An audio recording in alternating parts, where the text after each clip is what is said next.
Yeah, San Francisco left that task force in 2017. Now some are saying that the city should be back in that organization, that intelligence sharing organization led by the FBI.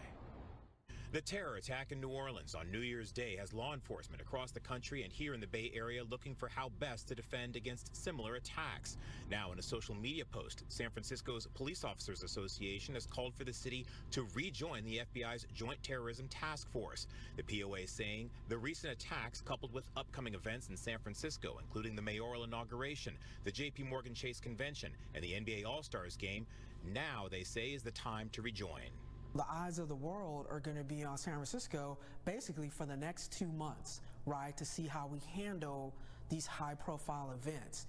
The FBI describes the Joint Terrorism Task Force as, quote, the nation's front line of defense against terrorism, both international and domestic. The JTTF works to coordinate law enforcement efforts and facilitate communication.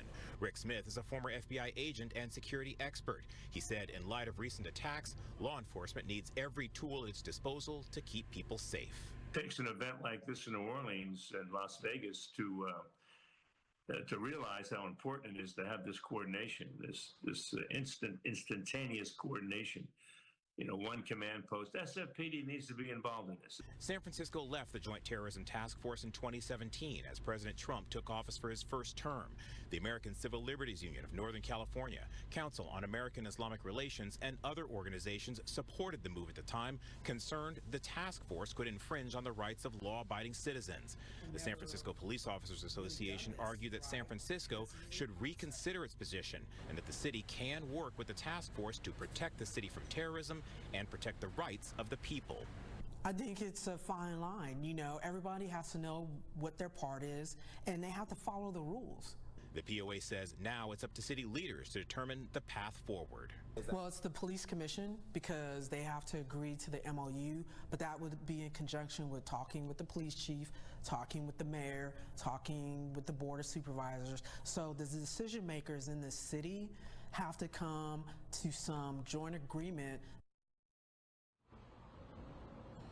CARE sent out a statement reading in part, quote, the San Francisco Bay Area Office of the Council on American Islamic Relations strongly opposes any efforts by the San Francisco Police Department to rejoin the FBI's Joint Terrorism Task Force. We extend our condolences to all those impacted by the recent attack in New Orleans, but increasing collaboration with the JTTF will not make our communities safer. It will only further erode public trust and compromise essential civil rights protections. We've also reached out to the incoming Lurie administration and the SFPD to see if there are, in fact, any talks about San Francisco possibly rejoining the JTTF. So far, we've not heard back. We're live in San Francisco. Christian Cafton, KTVU, FOX2 News. Yeah, and you imagine there will be a robust debate about this moving forward among city leaders. Christian, thank you.